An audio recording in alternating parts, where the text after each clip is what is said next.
शेतकरी बंधूंनो, मी खवा उत्पादनाची जी पंढरी आहे, ज्या भागामध्ये सर्वात जास्त आणि चांगल्या प्रकारचा खवा निर्मिती होते, त्या भागामध्ये आहे. म्हणजे मी धाराशिव जिल्ह्यातील भूम तालुक्यात आहे. अलीकडच्या काळामध्ये खव्यावर फार मोठं संकट ओढावलेलं आहे आणि त्याचे चटके जे आहेत हळूहळू बसायला लागले. आणि ही जी इंडस्ट्री आहे, दोन प्रकारे लॉस व्हायला लागलेला आहे. हा जो ओरिजिनल खवा आहे, त्यापासून जो पेढा निर्मिती केली जाते, त्याची विक्री कमी कमी होत आहे आणि त्याच्या जाग्यावर एका गुजराती प्रोडक्टनं अतिक्रमण केलेलं आहे आणि ते मावा म्हणून कोणी विकतंय, कोणी हलवा म्हणून कोणी विकतंय, बासुंदी म्हणून विकतंय. लीगल परमिशन त्यांनी घेतलेली विकायला केंद्र सरकारकडून, फूड डिपार्टमेंटकडून, आणि पॅकिंग मध्ये हा मावा विकला जातोय. ती प्रोडक्शन कॉस्ट कमी आहे. पेढ्यापेक्षा आकर्षक त्याला कलर दिल्यामुळं, दिसायला चांगला दिसत असल्यामुळं शेतकरी पेढा घेण्याच्या ऐवजी माव्याची खरेदी करत आहेत. आणि जे विकणारे आहेत ते सुद्धा त्याच्यामध्ये मार्जिन जास्त असल्यामुळं पेढा आधी दाखवत नाहीत, आधी मावा दाखवतात टेस्टला आणि मावाच विकतात. मावा आणि पेढ्यामधला फरक कसा ओळखायचा याचीच माहिती या व्हिडिओमध्ये मी आपल्याला देणार आहे आणि यातून मार्ग कसा काढायचा त्याचं पण उत्तर मी या व्हिडिओमध्ये आपणास देणार आहे. मी विनोद जोगदंड, खवा क्लस्टर भूम. खरं तर 100 वर्षापासून आमचा धाराशिव जिल्हा गुळवेआप्पा पेढा, कुंतलगिरी पेढा, पात्रूडचा पेढा या वेगवेगळ्या नावाने या भागामध्ये पेढे प्रसिद्ध आहे. आणि महाराष्ट्रामध्ये, महाराष्ट्राच्या बाहेर कुठल्याही मोठ्या देवस्थानाला गेलं तर त्या ठिकाणी पातेल्यामध्ये असणारा जो पेढा आहे तो आमचा हा धाराशिव जिल्ह्याचा ब्रँड म्हणून ओळखला जायचा. एकदम नॅचरल ओरिजिनल दुधापासून बनवलेला पेढा. साताऱ्याला जो कंदी पेढा आहे त्याचा सुद्धा खवा आमच्या धाराशिव जिल्ह्यातून जातो, हैदराबादलाही जातो, महाराष्ट्रात सगळीकडे जातो. जो एवढा पेढा आहे ओरिजिनल तो या आमच्या धाराशिव जिल्ह्यामध्ये तयार होतो आणि मार्केटला जातो. जवळजवळ 5,000 मुलं या परिसरातली ही पेढा विकण्यासाठी आहे. खूप मोठ्या प्रमाणातला जो व्यवसाय आहे त्या व्यवसायामध्ये काही प्रमाणात आता अडथळे निर्माण व्हायला लागलेले आहे.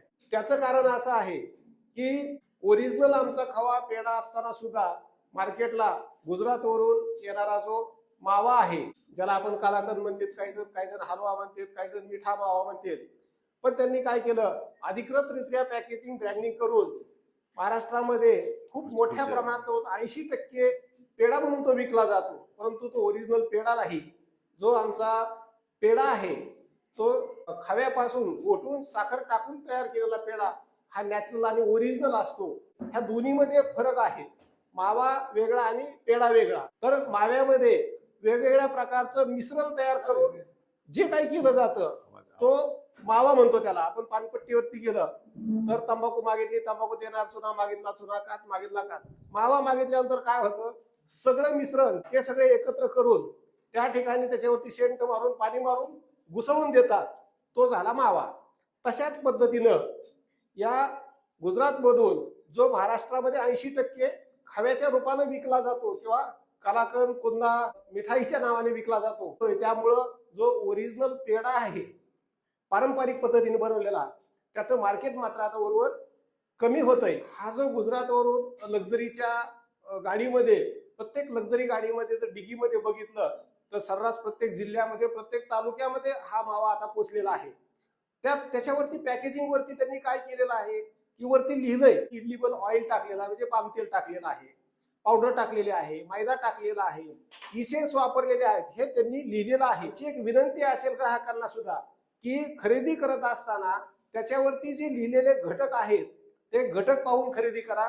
जे ओरिजिनल पेढा असतो त्यामध्ये फक्त आणि फक्त दुधापासून बनवलेला खवाच वापरला जातो आणि त्याच्यामध्ये फक्त साखर ऍड केली जाते आणि विलायची थोडीफार ऍड केली जाते. मावा आणि पेढा ओळखायचा कसा? मावा आणि पेढा ओळखण्यासाठी आम्ही बऱ्याच ठिकाणी मोठमोठ्या मीटिंग मध्येही हे सगळं प्रॅक्टिकल करून दाखवतो.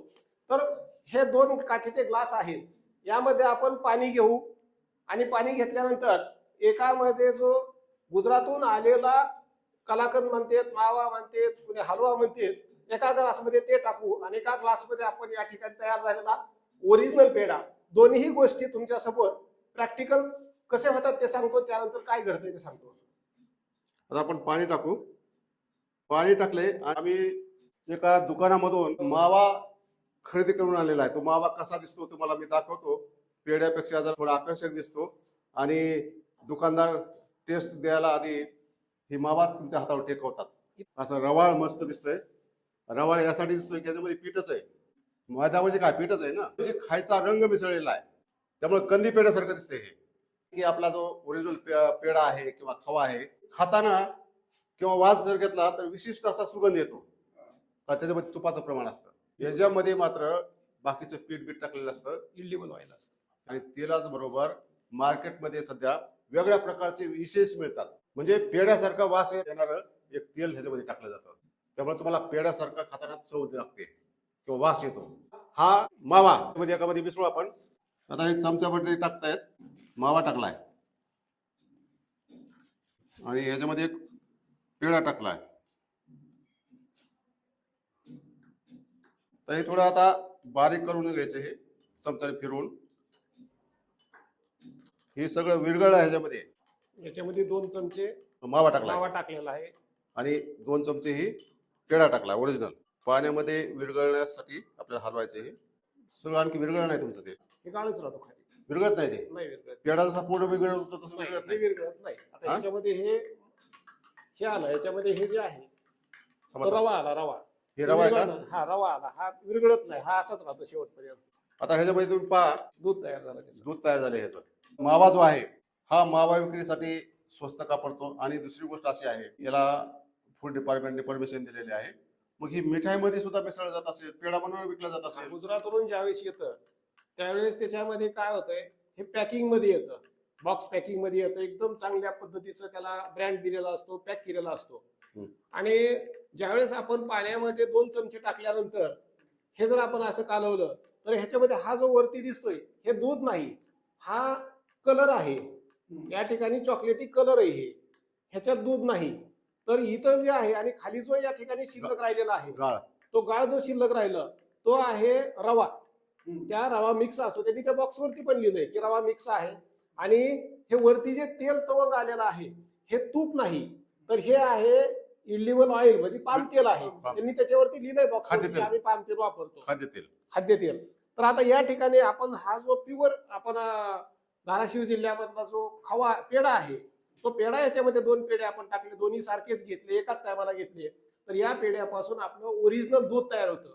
म्हणजे ज्या ओरिजिनल दुधापासून खवा बनतो, खव्यापासून पेढा बनतो, परत त्याचं जर पाण्यात टाकलं तर ते ओरिजिनल दूध तयार होतं. याच्यामध्ये वरती जे आहे हे पूर्णपणे तूप आलं, ह्याच्यामध्ये हे तूप आहे, याच्यामध्ये पामतेल आहे. ह्या दोन्हीमध्ये हा फरक आहे. हा दिसतानाचा हा फरक आहे. खालच्या बाजूला इथं काही दिसणार नाही, इथं मात्र तुम्हाला दूध दिसेल. इथं मात्र हा पाण्यामधला कलर आहे, चॉकलेटी कलर टाकलेला. थोड्या वेळानंतर जर पाहिलं तर प्युअर पाणी या ठिकाणी तयार होतं. हे दूध 2 दिवसानंतर जरी तुम्ही वापरलं चहाला तरी याचा चहा एकदम ओरिजिनल तयार होईल, दुधासारखं दूध लागेल.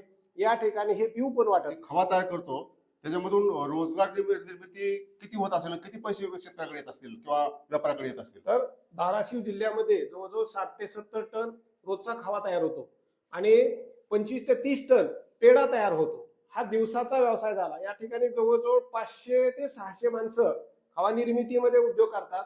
त्याला दूध घालणारे 25 ते 30 हजार लोक त्याला दूध घालतात.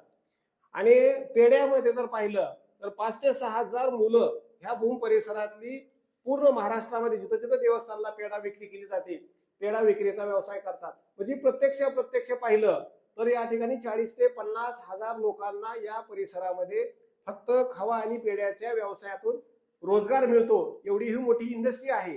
फक्त खव्याचा जर वर्षाचा टर्नओव्हर काढला तर 500 ते 600 कोटी रुपयाचा टर्नओव्हर हा फक्त धाराशिव जिल्ह्यामधल्या खव्याचा आहे. आणि महाराष्ट्रामध्ये जर हा विचार केला तर जवळजवळ 5 ते 6 हजार कोटी रुपयाचा टर्नओव्हर हा फक्त खव्यातून होतो.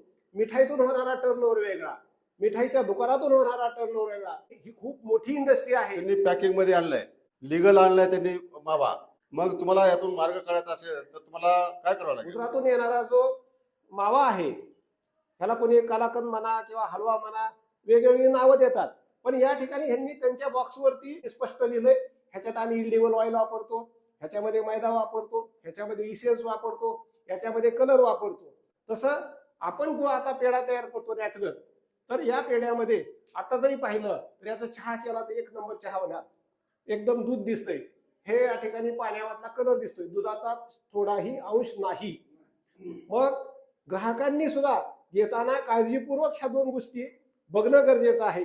की आपल्याला आपला पारंपरिक पद्धतीने तयार होणारा पेढा घ्यायचा आहे का या ठिकाणी डुप्लिकेट असणारा बावा कलर दिलेला बॉक्समध्ये ठेवलेला चांगला सजवलेला घ्यायचा. यांनी काय केलं, डुप्लिकेट असताना पॅकिंग केलंय म्हणून लोकांना ते आकर्षक वाटतं, छान वाटतं, लोक घेतात. आपला जो पारंपरिक पेढा आहे आणि खवा आहे तो कुठेही पॅकिंग मध्ये दिसत नाही.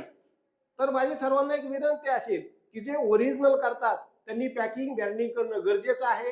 कारण लोकांना जोपर्यंत आपण पॅक आणि ब्रँड मध्ये मार्केटला नेत नाही तोपर्यंत त्यांना समजणार नाही की ओरिजिनल कोणतं आणि डुप्लिकेट कोणतं.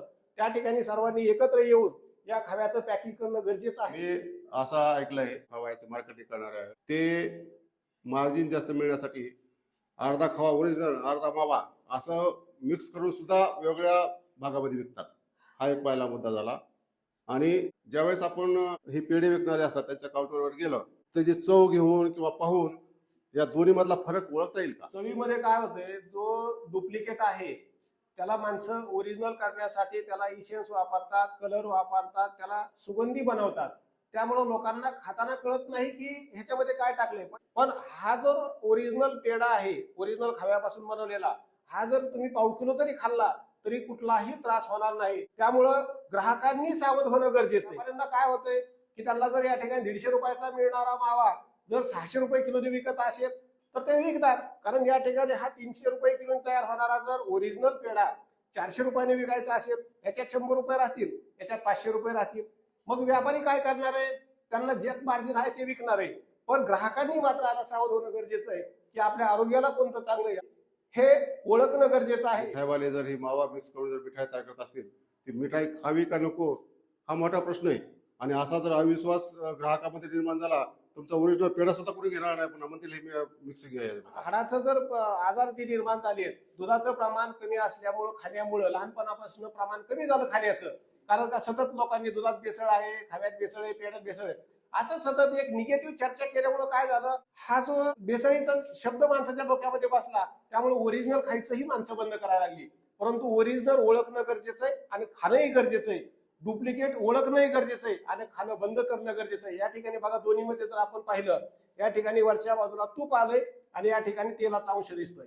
आणि प्युअर तूप आलंय. इथं तर स्पष्ट खाली दिसतंय गाळ साचलेला. तिथं काय साचला, इथं बघा हे पहा दोनच पेढ्यामध्ये एवढं तूप आलं. ह्याच्यामध्ये हवं तूप आहे, वा दिसतंय दोन पेढ्यामध्ये हे तूप आहे, ओरिजिनल तूप आहे. ओरिजिनल तूप आलं ह्याच्यामध्ये.